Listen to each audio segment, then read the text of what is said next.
Xavier Timbaud, bonjour. Bonjour. Xavier Timbaud, je rappelle que vous êtes directeur du département analyse et prévision de l'OFCE. Et alors, vous venez de publier un article assez étonnant, comment construire 1 million de logements en région parisienne. Alors, on sait qu'en région parisienne, le prix du logement est extrêmement élevé, que l'offre est assez peu abondante, peu de construction. D'où vient ce déséquilibre? Alors, effectivement, il y a peu de construction et ça pourrait être une bonne explication au fait que les prix en région parisienne se maintiennent à un niveau élevé, qui sont à peu près 2 fois plus élevés que dans les autres métropoles françaises. Et le constat qu'on peut faire, c'est que depuis maintenant plusieurs décennies, il y a très peu de construction à Paris. En fait, il y a très peu de nouveaux mètres carrés offerts à Paris. Les constructions qui sont réalisées à Paris et dans l'Île-de-France sont des constructions généralement plutôt de rénovation ou de reconstruction de bâtiments existants, mais pas d'augmentation de l'offre globale de mètres carrés. Alors, la conséquence sont des prix très élevés, des prix qui ont très fortement augmenté ces dernières années, qui ne baissent pas ou qui baissent très très peu. Est-ce qu'on est dans une situation de bulle en région parisienne? Alors, oui, on est dans une situation de bulle, dans le sens où les gens qui achètent aujourd'hui, dans le calcul économique qu'ils font, anticipent des plus-values à venir sur leur logement. Et donc, ça, c'est caractéristique d'une bulle. Là où on est dans une bulle un peu particulière, c'est que la contrainte sur le foncier permet de donner à cette bulle une certaine solidité. Oui, alors justement, une bulle, le propre d'une bulle, c'est d'éclater tôt ou tard. Et vous dites, il y a une solidité. Alors, il y a une solidité parce qu'il y a une forme de connivence entre les propriétaires, les gestionnaires de collectivités territoriales, l'ensemble des acteurs, les banquiers en particulier, pour maintenir cette surévaluation des prix de l'immobilier avec un effet générationnel, c'est-à-dire que celui qui rentre, il paye cher, mais s'il sait qu'il pourra vendre cher quand il sortira du marché immobilier parisien ou d'Île-de-France, à ce moment-là, il fera une opération économiquement rentable. Mais pour cela, il a besoin qu'il y ait à nouveau une génération qui arrive et qui accepte de payer cher. Et c'est comme ça que cette bulle peut se prolonger. C'est ce qu'on appelle en théorie économique, c'est des choses un peu complexes, mais on appelle ça une bulle rationnelle, au sens où il n'est pas illogique, il n'est pas contraire à l'intérêt économique des agents de se lancer dans ce genre d'opération. Alors, on est dans une situation extrêmement déséquilibrée, puisque la région parisienne est terriblement attractive économiquement.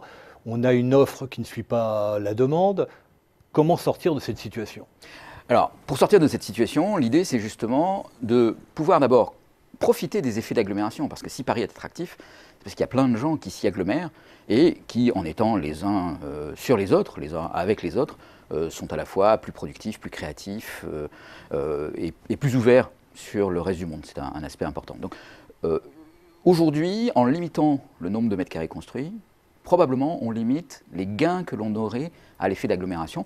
On limite la possibilité de Paris de continuer à être une ville globale dans l'ensemble des villes de la planète. Ce qui est l'un des atouts de la France, d'avoir cette ville globale. Un des atouts de la France, un des atouts de l'Europe, parce que Paris est une des quelques villes globales européennes, et évidemment qui profite à l'Europe tout entière. Donc l'idée, pour continuer à pouvoir profiter de ces effets d'agglomération, c'est la densification.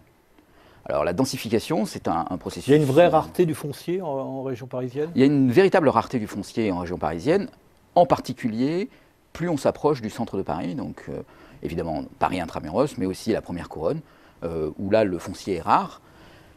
Quand on s'éloigne, le foncier devient plus abondant, mais on a à ce moment-là des coûts de transport qui deviennent considérables.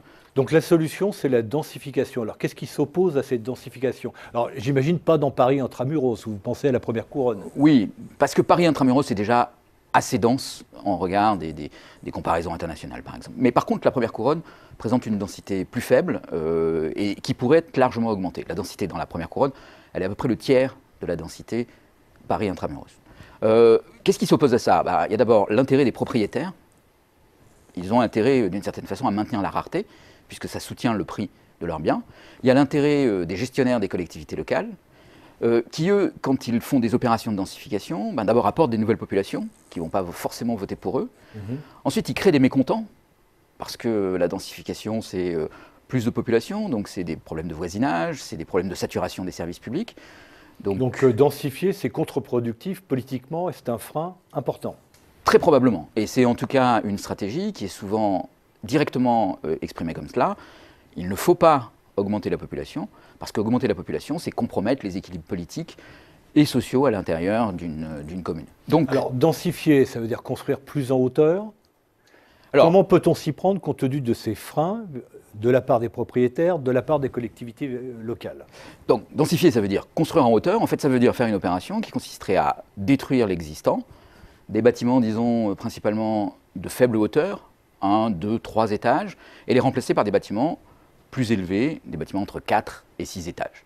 Donc, ce n'est pas construire des tours de 25 étages un peu partout en Île-de-France, c'est augmenter significativement la hauteur des immeubles, mais sans dépasser 6 ou 7 étages. L'idée, c'est de dire, en faisant cela, en autorisant à la densification, qui aujourd'hui est interdite par la saturation des COS et par les règles de l'urbanisme, en fait, on crée une valeur, puisqu'il y a des tas de gens qui sont prêts à payer chèrement les mètres carrés. Ce sont les promoteurs que vous favorisez. Alors, c'est les promoteurs qu'on favorise, mais l'idée, c'est qu'on va dire aux promoteurs, vous allez acheter des droits à construire à la collectivité locale. Et si la collectivité locale leur vend des droits à construire, en fait, la collectivité locale va récupérer une partie de la rente qui sera créée au moment de la densification. Et cet argent, la collectivité locale pourra l'utiliser pour contrebalancer les effets de la densification, pour aménager la densification. Et vous pensez que ça suffirait pour débloquer les freins politiques ? Si on fait des calculs là-dessus, et disons qu'on a un prix de vente du droit à construire qui est de l'ordre de 1 000 € le mètre carré, compte tenu de prix en première couronne qui sont entre 4 et 5 000 € le mètre carré, donc qui représentent à peu près 20% de la valeur finale du mètre carré construit, on change très significativement les équilibres financiers. Le potentiel de mètres carrés à construire, de densification dans la première couronne, permet de construire à peu près 1 million de logements supplémentaires. 1 million de logements. Et représenterait un gain pour les collectivités territoriales de l'ordre de 50 milliards d'euros. Mais en conséquence, une modification des prix en région parisienne très importante. Pas nécessairement, parce que d'un côté, l'offre supplémentaire pourrait faire baisser les prix, ce serait d'ailleurs un des effets recherchés, mais de l'autre côté, la densification, l'amélioration des services publics, des infrastructures, quant à elle, contrebalancerait la baisse des prix. Et on pourrait avoir une situation qui permet d'éviter de ruiner les propriétaires existants par une baisse trop brutale du prix de l'immobilier, et en gros de transformer la rente de rareté en un facteur positif économique qui serait lié aux infrastructures et aux effets d'agglomération. Donc en quelque sorte, partager la rente de rareté entre les propriétaires et les collectivités locales et densifier l'habitat en première couronne pour construire 1 million de logements. Xavier Timbaud, je vous remercie.